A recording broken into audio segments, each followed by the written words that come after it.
बोलो प्राणनाथ प्यारे की जय। वंदो सतगुरु चरण को, करधनि प्रेम प्राण।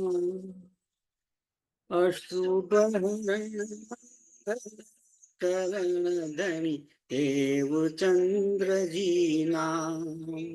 श्री प्राणनाथ निज मूलपति, श्री महराज सुना। तेज कुंवर श्यामा जुगल को, पल पल करो प्रणाम। धनी जी मारा पल पल करो प्रणाम। बोलो श्री प्राणनाथ प्यारे की जय। चर्चा प्रारंभ होत है,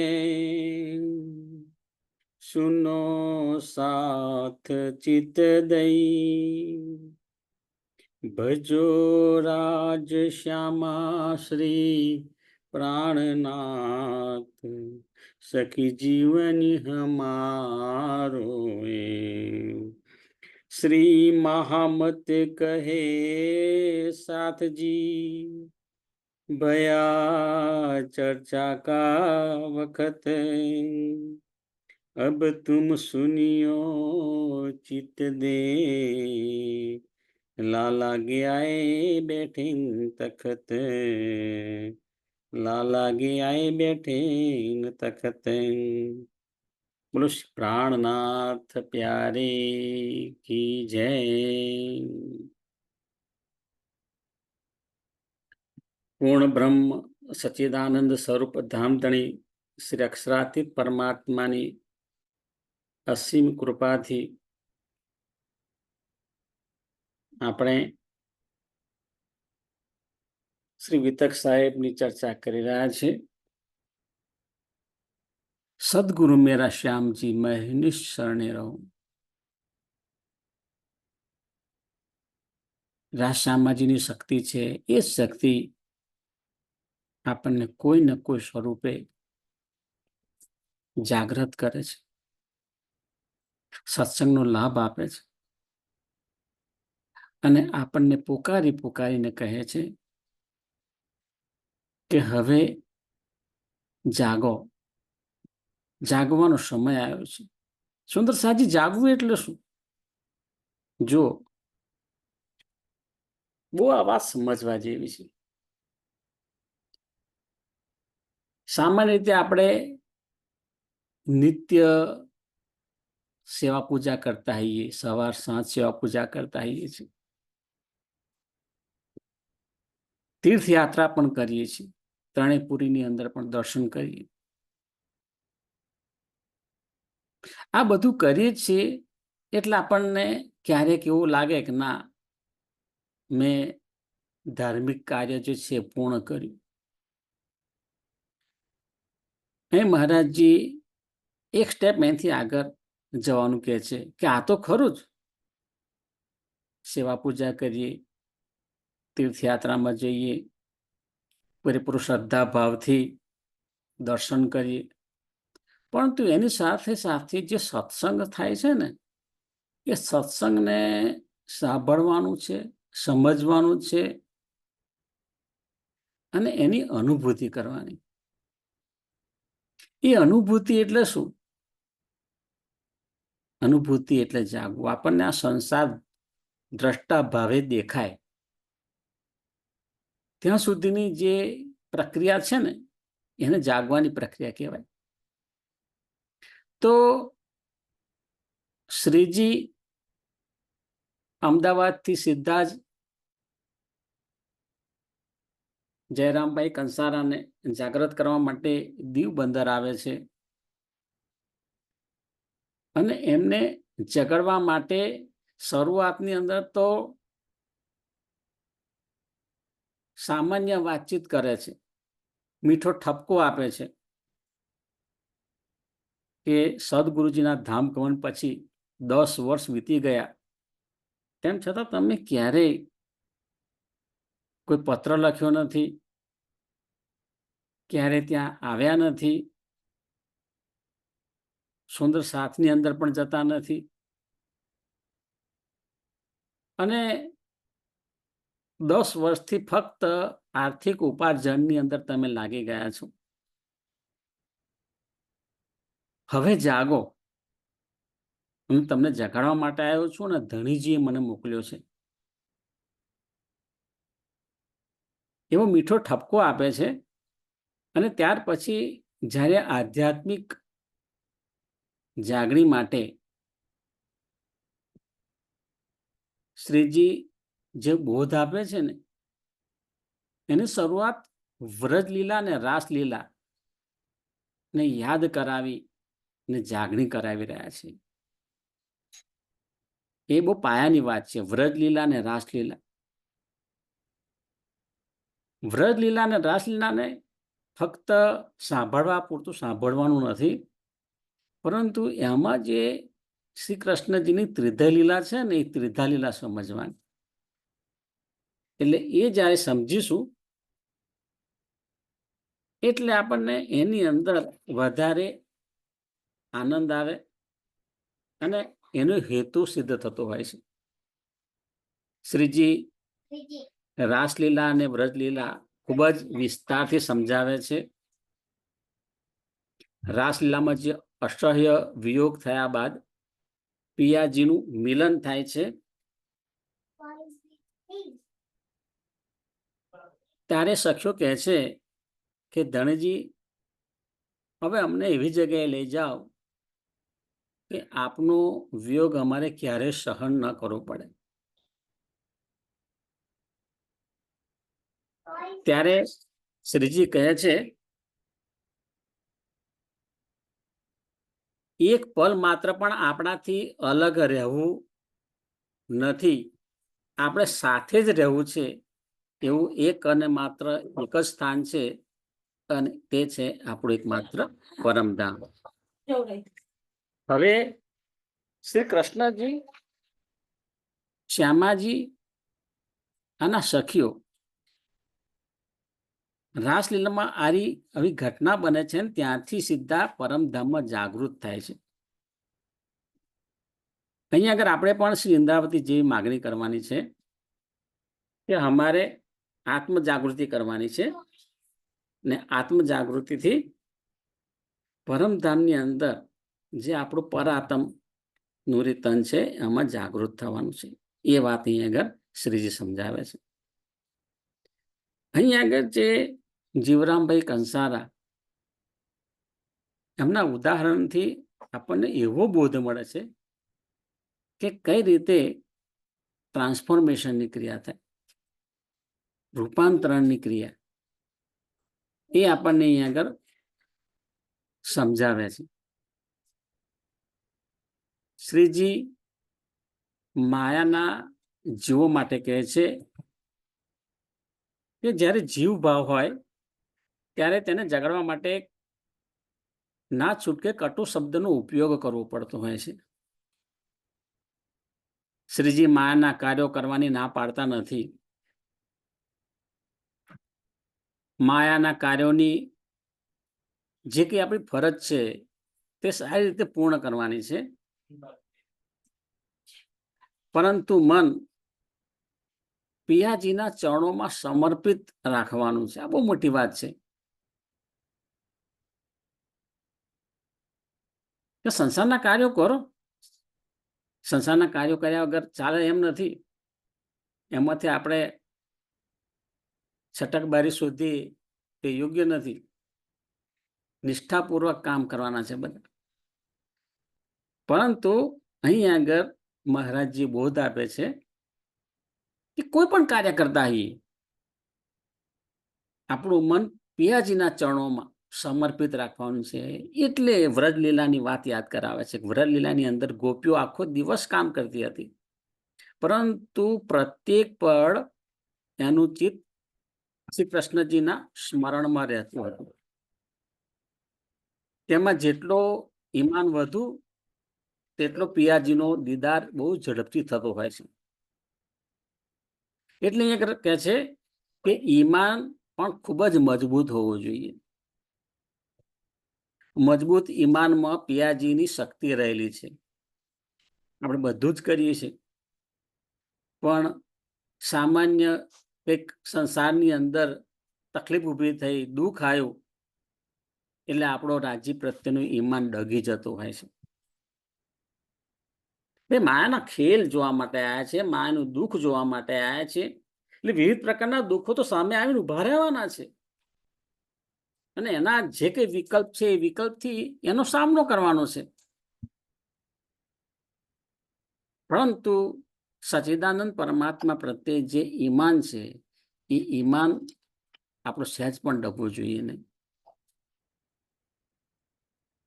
શ્રીજીની મુખારબિંદથી નીકળેલી તારતમ વાણી સાંભળનાર સુંદર સાથના ભાગ્યનું વર્ણન થઈ શકે તેમ નથી. સુંદર સાથજી સાક્ષાત પૂર્ણબ્રહ્મ પરમાત્માની આવેશ શક્તિ એ શ્રી પ્રાણનાથજી, હવે એમની સાથે જે 5000 સુંદર સાથ હતા, એમનું અહોભાગ્ય કેટલું મોટું કહેવાય. એમની સાથે જે સુંદર સાથ હતા અને એની અંદર જે સેવા કરનાર સુંદર સાથ હતા, એમનું પણ કેટલું મોટું અહોભાગ્ય. આપણે કોઈ પણ કાર્યક્રમની અંદર જે સુંદર સાથ સેવા કરતા હોય એને પૂરેપૂરો આદર આપવો જોઈએ, એમને સન્માન આપવાનું હોય, પ્રેમ આપવાનો હોય. શ્રીજી વિક્રમ સંવત 1722માં દીવ બંદરથી ચર્ચાનો પ્રારંભ કરે છે. જાગણીનું કાર્ય દીવ બંદરથી શરૂ કર્યું છે, અને ત્યાર પછી આ જાગણીની યાત્રા છે ને ચાલતી રહે છે, ચાલતી રહે છે, અને છેલ્લે 5 પદ્માવતીપુરી ધામ ત્યાં જાગણીનો ઝંડો રોપે છે, જે આપણું મોટામાં મોટું આ તીર્થ છે. અહીં દીવ બંદરની અંદર શ્રીજી 2 વર્ષ સુધી જાગણીનું કાર્ય કરે છે.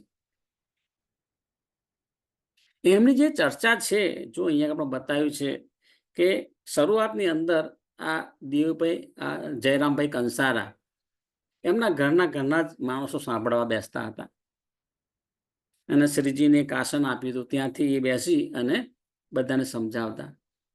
પરંતુ ધીમે ધીમે આ સંખ્યા વધવા લાગી છે. એમનું આખું જે મેદાન છે એ મેદાન સુંદર સાથથી ભરાઈ જતું હતું. તેમની ચર્ચાની અંદર ખૂબ જ પ્રેમ અને આનંદ રહેલો છે.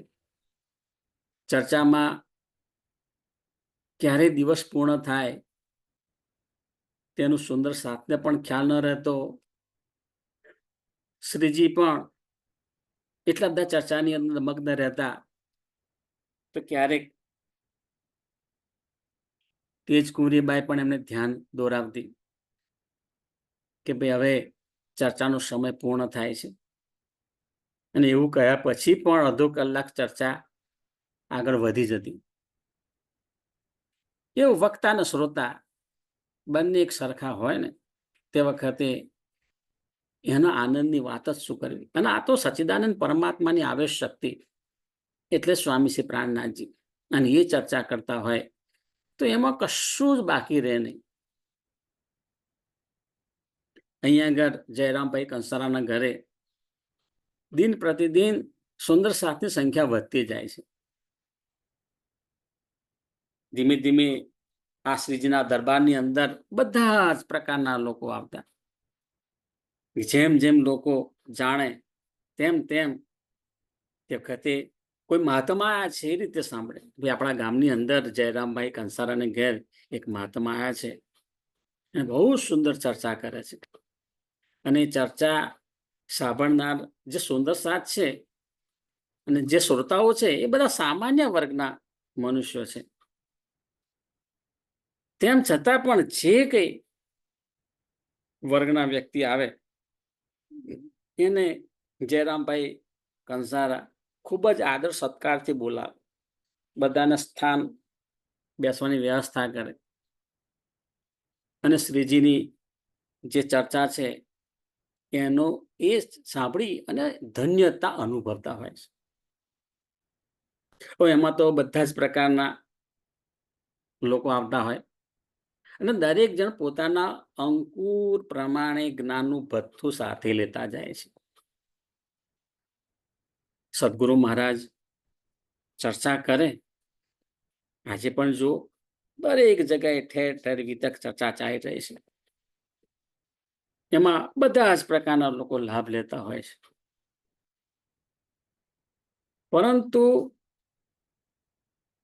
જેની અંદર જેવો અંકુર હોય ને એ પ્રકારનું એ જ્ઞાન સમજે છે, એ સમજી અને એનો બોધ લે છે અને બોધ લઈ અને પોતાના જીવનની અંદર ઉતારે છે. તો દરેકની અંદર એક ભિન્નતા રહેલી હોય છે અને મોટા ભાગના સુંદર સાથ એવું હોય કે ભાઈ આ શ્રાવણ મહિનો છે એટલે આપણે દર વખત આ પ્રક્રિયા પૂર્ણ કરીએ છીએ, એમ આ વખતે પણ પ્રક્રિયા પૂર્ણ કરવાની, બધાને બોલાવવાના, જલસો કરવાનો અને વાત થઈ પૂરી. ત્યાં ટ્રાન્સફોર્મેશનની ક્રિયા થતી નથી. ખરેખર વિતક સાહેબ છે ને એનું મૂળભૂત હેતુ જ આ છે ને એટલા માટે જ આ શ્રાવણ મહિનાની અંદર આ 30 દિવસ આપણે વિતક સાહેબ કરતા હોઈએ છીએ. તો સતત સાંભળવાથી શું થાય, તો આપણા અંતઃકરણની અંદર પણ રૂપાંતરણની ક્રિયા થતી હોય છે. અનંતાનંત જન્મોથી જે અજ્ઞાનતાનો મેલ લઈને આપણે આવ્યા છીએ, તો આ જે અવસર મળે એ અવસરની અંદર જ્ઞાન શું કરશે, એ અજ્ઞાનતાને દૂર કરે છે. અજ્ઞાનતા દૂર થતા જ આપણી અંદર એક દિવ્ય પ્રકાશની અનુભૂતિ થતી હોય, કે વિશિષ્ટ આનંદનો અનુભવ થતો હોય, વિશિષ્ટ શાંતિનો અનુભવ થતો હોય. જીવનની દિશા કઈ છે મારી અને કઈ દિશામાં મારે જવાનું છે એ પણ સ્પષ્ટ થતું હોય છે.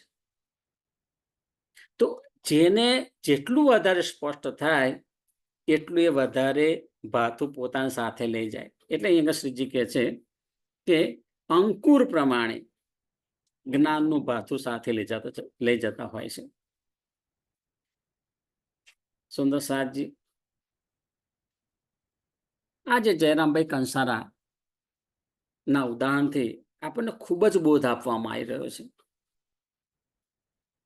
આપણે પણ જીવનમાં જ્યારે જ્યારે જાગણીનું કાર્ય કરતા હોઈએ ત્યારે આપણને દરેક પ્રકારના અનુભવ થતા હોય છે. એમાં હકારાત્મક ભાવ દર્શાવનારા એવા વ્યક્તિ જોવા મળે અને ક્યારેક નકારાત્મક ભાવ દર્શાવતી વ્યક્તિ પણ જોવા મળે. બધા જ પ્રકારના હોય છે. મહારાજજી અહીંયા એમ કે છે કે આ બંને પ્રકારના વ્યક્તિ છે, એમનો આપણે ઉપકાર માનવો જોઈએ. શા માટે? તો એ સમજાવે છે કે સામાન્ય રીતે આપણે શું કરીએ, નકારાત્મક ભાવ સાંભળી અને આપણે પોતે જાગરણનું કાર્ય ધીમું કરી દઈએ. અને એકવાર સંસારના કેટલાક લોકો એવા પણ હોય છે કે એમને ખબર પડે કે આ વ્યક્તિ આગળ જઈ રહ્યો છે, કોઈ પણ ક્ષેત્રની અંદર તમે આગળ જતા હો, તો પણ એક જાતની ઈર્ષા દ્વેષની લાગણી અનુભવતા હોય અને એવા શબ્દો બોલે કે તમારું મોરલ તોડી નાખે. કઈ ખપુચીને પાછળ પડતા હોય અને તમારું મોરલ તોડી નાખે અને તમારો મોરલ તૂટે ને પછી એમને ખબર નહીં, વિશિષ્ટ શાંતિ, વિશિષ્ટ કૃત્રિમ આનંદનો અનુભવ કરતા હોય છે. પણ સુંદર સાહેબજી, એ કર્મનું બંધનનું પોટલું તમે બાંધ્યું છે ને, એમાંથી તમે છટકવાના નથી.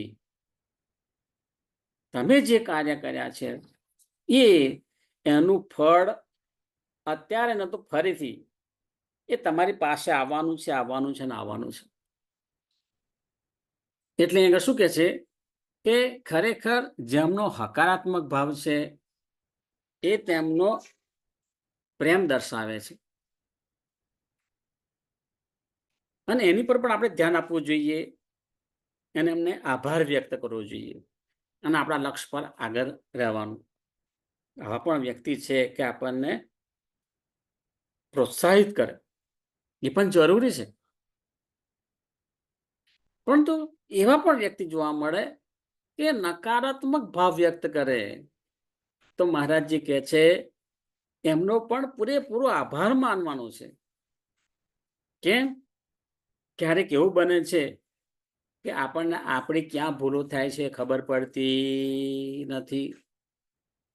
જ્યારે નકારાત્મક ભાવ વ્યક્ત કરે એટલે પેલી વ્યક્તિ તમારી કઈ કઈ ભૂલો છે એ તમને બતાવતી હોય.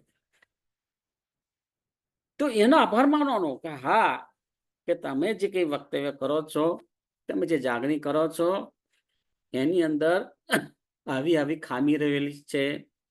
તો આપણે આભાર માનવો જોઈએ કે ધનજીની કૃપાથી જ તમે આ મને બતાવી રહ્યા છો. એ ધણીજીના હુકમથી જ આપણને સતેજ કરે છે. તમારી જાગરના કાર્યના અનેક પ્રકારના પડઘા પડતા હોય છે.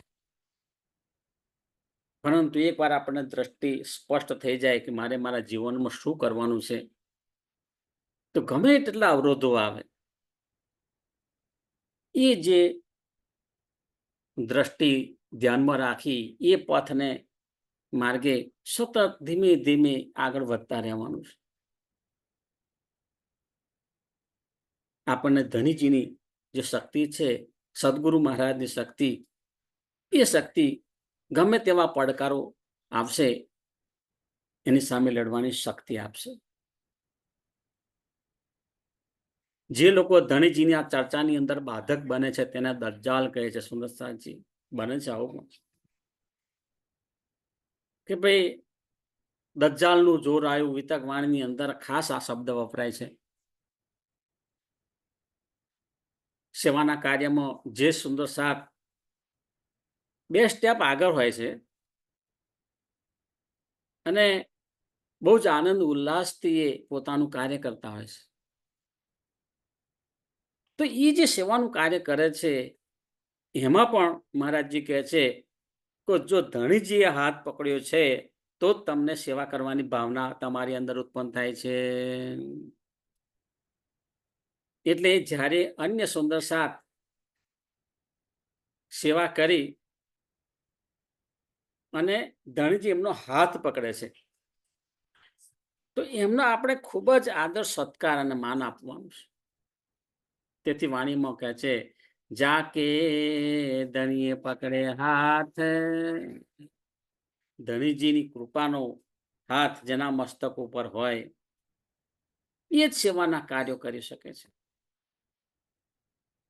સામાન્ય વ્યક્તિને સેવાનો વિચાર શુદ્ધ પણ આવતો નથી અને સેવા કરવે તો પણ અધ્વત છોડીને જતા રહેતા હોય છે.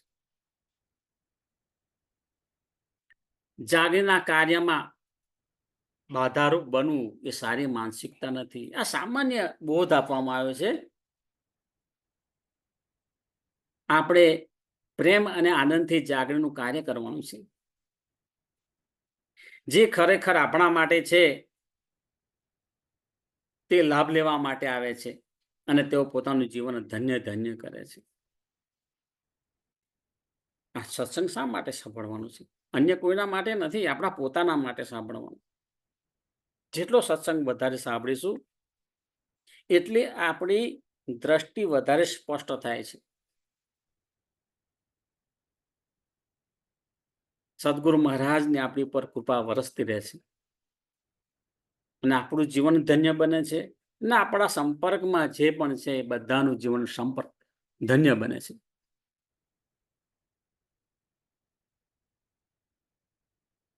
આપણા જાગરના કાર્યમાં સ્તંભ સમાન અહીંયા આગળ જો આપણે અત્યારે વિતક વાણી ચિતવાણીની ચર્ચા કરી રહ્યા છીએ, પણ આ જ્ઞાન આપણા સુધી પહોંચ્યું કઈ રીતે? સ્વામી શ્રી પ્રાણનાથજી સદગુરુ મહારાજ એ તો 400 વર્ષ પહેલા પ્રાગટ્ય થયા હતા અને એ જ્ઞાન લાયા હતા. પણ ત્યાર પછી આપણા સુધી આ પહોંચાડવા માટે જે વચ્ચેના માધ્યમ બન્યા છે એ તમામ પરમહંસ મહારાજ, તમામ સંતો, તમામ મહંતો, તમામ ધાર્મિક ભાઈઓ કે જે આ કાર્યની અંદર દિલથી લાગેલા છે,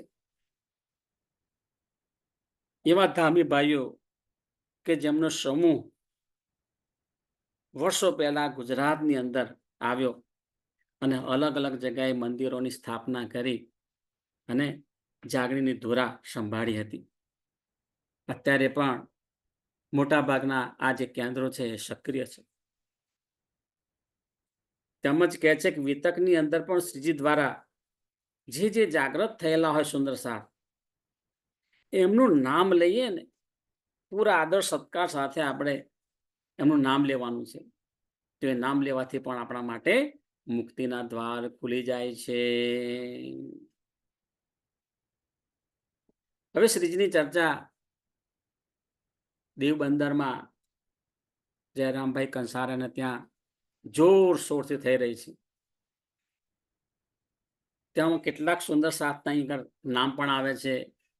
શ્રીજીની ચર્ચા સાંભળવા માટે ગણેશભાઈ, ગંગાદાસ માયાની સમસ્યાઓનો સામનો કરીને સમયસર આવી જાય છે. જુઓ, આપણને બોધ આપે છે કે માયાની સમસ્યાઓ કોને ઘેર નથી, દરેકને ઘેર માયાની સમસ્યાઓ હોય છે જ. ટૂંકમાં બધા કામો હોય છે જ, પણ એ કામો આટોપીને સમયસર આવી જતા હોય છે અને સત્સંગનું રસપાન કરે છે. સુંદર સાતજી મહારાજજી કહે છે કે આપણા મનમાં રહેલી માયાની વાતોને કાઢી નાખો, જેથી આપણા મનમાં સચ્ચિદાનંદ શ્રી અક્ષરાતીત પરમાત્માની પ્રેમ ભરી ચર્ચા સાંભળી શકાય અને એનો સંગ્રહ કરી શકાય. જો મનની અંદર જ ઠસોઠસ માયા ભરેલી હોય તો આ સત્સંગ ક્યારે અસર કરશે નહીં. એટલે અંદર જે ભરી રાખેલું છે એ ખાલી કરવાનું છે. એટલે જ્યારે સત્સંગ સાંભળીએ તે વખત પૂરા સમર્પિત ભાવથી આ સાંભળવાનું, પૂરી શ્રદ્ધાથી સાંભળવાનું, એટલે જ્ઞાનનો સંગ્રહ થાય છે. આપણું મન કેવું રાખવાનું છે? એકદમ હળવું ફૂલ, એકદમ હળવું ફૂલ રાખવાનું છે.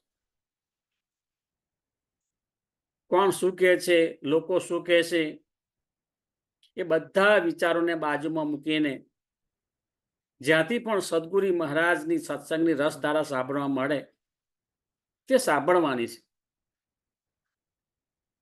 ને સાંભળીને કથની, કરણી અને રહેણીમાં ઉતારવાનું છે. આ બહુ જ મોટી વાત કરી છે. ખાલી સાંભળી અને કામ પૂરું થતું નથી. એ આપણા જીવનની અંદર એ જ્ઞાન ઉતરવું જોઈએ. એને કહેવામાં આવે છે કથની, કરણી અને રહેણીમાં ઉતારવાનું છે. સચ્ચિદાનંદ પરમાત્માની સાથે દિલથી વાતચીત કરવાની. જો સચ્ચિદાનંદ પરમાત્મા સાથે આપણે ક્યારે વાત કરી છે? હા, આપણે દિલથી એમને અનુભવ કરવાનો છે. એમનો અહેસાસનો અનુભવ કરીને જાણે એમની સાથે વાત નથી કરતા, એમાં સવાલ જવાબ આપણે કરવાના છે. તેમજ રેણીમાં સમગ્ર સુંદર સાથને પણ પ્રેમ કરવાનો છે. આપણી સંપર્કની અંદર જે કે સુંદર સાથ છે એ બધાને પ્રેમથી આદર સત્કાર કરવાનો છે. અને એની સાથે સાથે સમગ્ર બ્રહ્માંડના હિતનું વિચારવાનું છે. જો અહીંયા આગળ આપણી વાણી જ છે ને, એ સમગ્ર બ્રહ્માંડના હિત માટે આવી છે. પસરસી 14 ભવન, આ વાણી છે ને 14 લોકના, આ ખાલી મૃત્યુલોક નહીં, 14 લોકના બ્રહ્માંડની અંદર પ્રસરશે અને જેના સંપર્કમાં આવશે બધાને અખંડ મુક્તિ પ્રાપ્ત થશે.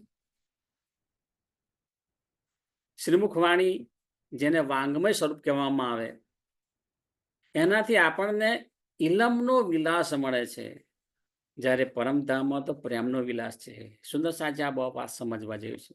પરમધામ તો પ્રેમની ભૂમિ છે ને, ઇશ્કની ભૂમિ છે, પ્રેમની ભૂમિ છે. પ્રેમ સિવાય કશું છે જ નહીં અહીં આગળ.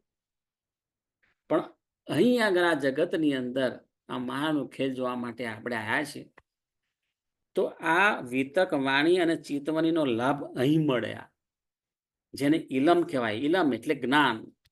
જ્ઞાનની વાતો કરીએ, એનો જે વિલાસ કરીએ, એની ચર્ચા કરીએ, એનો આનંદ અહીં આગળ આપણને મળે છે, પરમધામમાં મળવાનો નથી.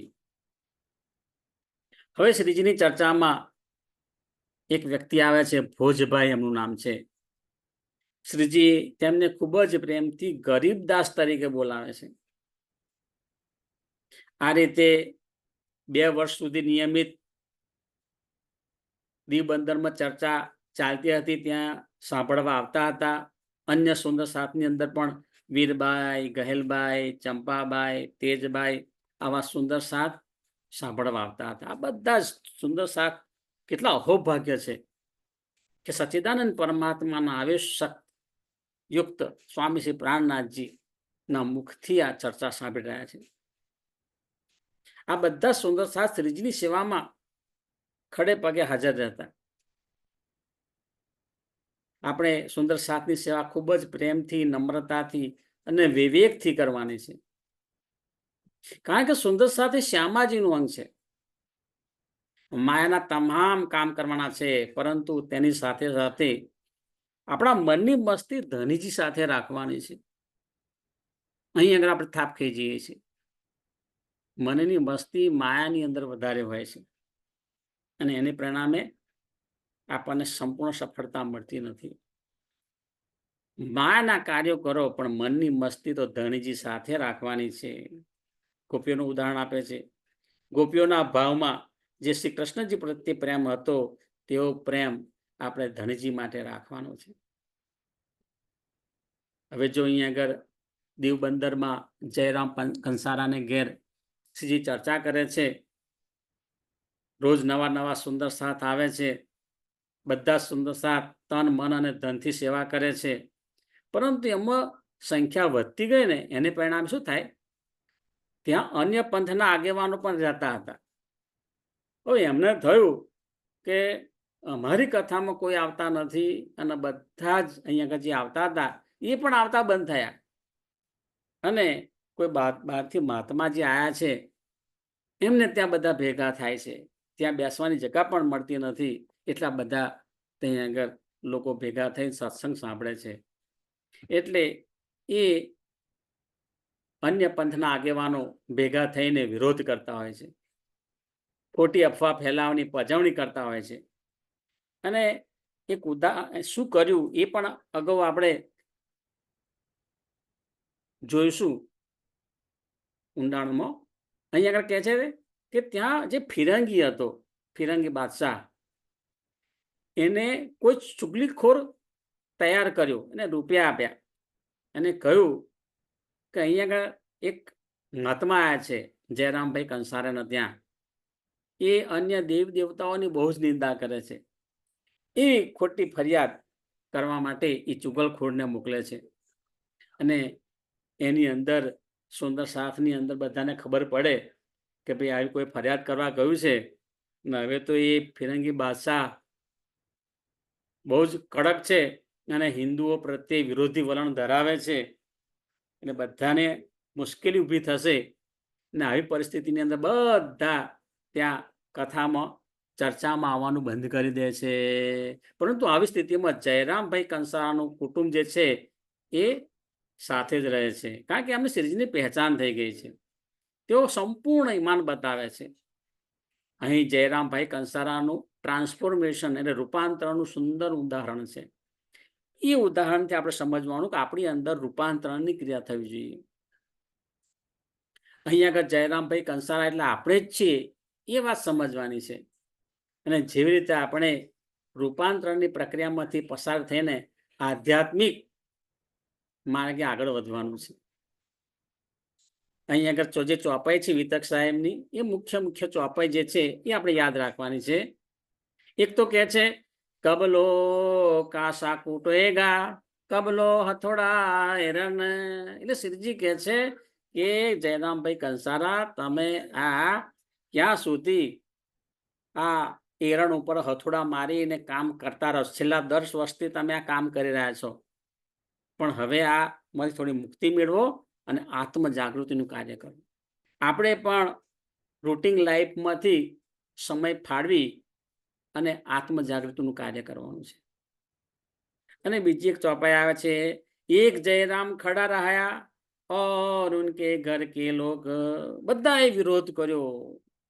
અને વિરોધની અંદર જે કે સુંદર સાથ આવતા ને બધા કોઈ બહાના કાઢીને ભાગી ગયા.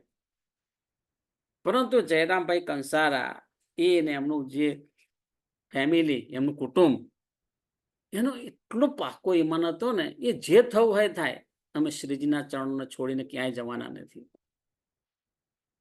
તો અહીં આગળ જયરામ કંસારા, એક જયરામ ખડા રહ્યા, એવા આપણે પણ બનવાનું છે. પાકો ઈમાન રાખવાનું છે અને પાકા ઈમાન સાથે આ જાગના કાર્યની અંદર આપણે આગળ વધવાનું છે. બોલો શ્રી પ્રાણનાથ પ્યારે કી જય, સદગુરુ મહારાજ કી જય, કૃષ્ણ કનૈયા લાલ કી જય. પ્રણામ સુંદર સાજી, સુંદર સાજીના ચરણોમાં મારા કોટાન કોટી પ્રણામ. પ્રણામ.